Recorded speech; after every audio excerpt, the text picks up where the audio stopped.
waa darbigii dambe ee tiyaatarka qaranka Soomaaliyeed. sidee ayuu ahaan jiray muuqaalka guud ee xarunta tiyaatarka qaranka intii aan lagu bilaabin shaqadii ugu horeysay isxilqaan dalkaaga ku dhiso waxaanoo sharaxaya agaasimaha shaqada iyo tababarada ee wasaaradda shaqada iyo arrimaha bulshada Ismaaciil Macalin Cabdulaahi. waxaad dareemaysaan hadda farxadda ah in darbi weyn lagu xiray meel qashin qub ahaa jirtay oo tiyaatarka qarankana dhibaato ku hay jirtay marka isagaan ka bilowno hawsha xoogeeda si maaragtay aan u joojino qashinka lagu soo shubi jiray ugana saarno wixii qashin ahaa meeshaan yaal halkan waad aragtaan waxay ahayd sidoo kale meel xoolo ari iyo ku xiran yihiin oo arigaas faraha badan meesha uu ku xiran yahay ilaa iyo 150 neef oo ariga ku xirnaa halkan dadkii halkan deganaa ayaa maxaan ku raahdaa ku manfaacadsan jiray tiyaatarka waxa laga soo qabtay shaqo la taaban karo loona soo dhabar adeegay marka loo eego halka laga soo dhaqaajiyo halku maanta marayo waa kan Ismaaciil Macalin Cabdulaahi oo mar kale mid u sheegaya marxaladihii kala duwanaa uu soo maray dib u dayactirka tiyaatarka qaranka. meeshan aad arkaysaan waa gudihii tiyaatarka qaranka run ahaantii waan ku faanaynaa shaqaalaha rayidka iyo isku duwayaasha hawsha isxilqaan maxaa jira markii aan soo galayna shaqadan aan bilaabaynay qashinku wuxuu taagnaa meel halkan oo kala ah qof joogiisa ah waxaasoo dhintaa la guray oo la hagaajiyey ayaa waxa waaye laga soo saaray bilicda iyo quruxda aad aragtaan maanta waxay inoo tahay sharaf in aan ku faano ummadda Soomaaliyeedna ay ku diirsatay arkaan in maanta tiyaatarka qaranka oo halkan uu marayo wanaagsan oo leerarkiisu ku xiran yihiin oo maxaan ku iraahdaa sidaan ah marka waxaan leenahay runtii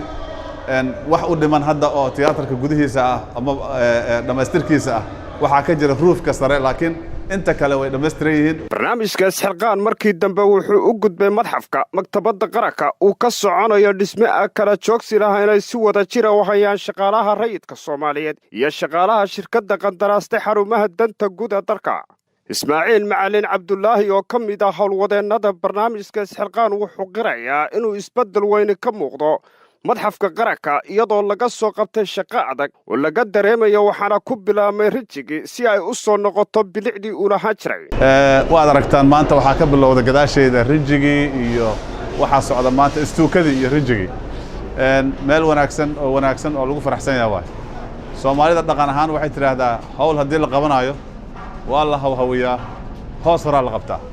marka maanta waxaa socota heesta ah waa la hawhawiyaa hoos hore la qabtaa oo ah يعني إن جلين كهرة شغف في على قبته سجلين كده بدأتكم مركز داران شغله إجابنا يساهم مركز وجدت أن كلا إنها واحد تهاي أرجاس إن شقدي متحف كأكسوتي تياتر كمركو جب سوق جاري لا بلابي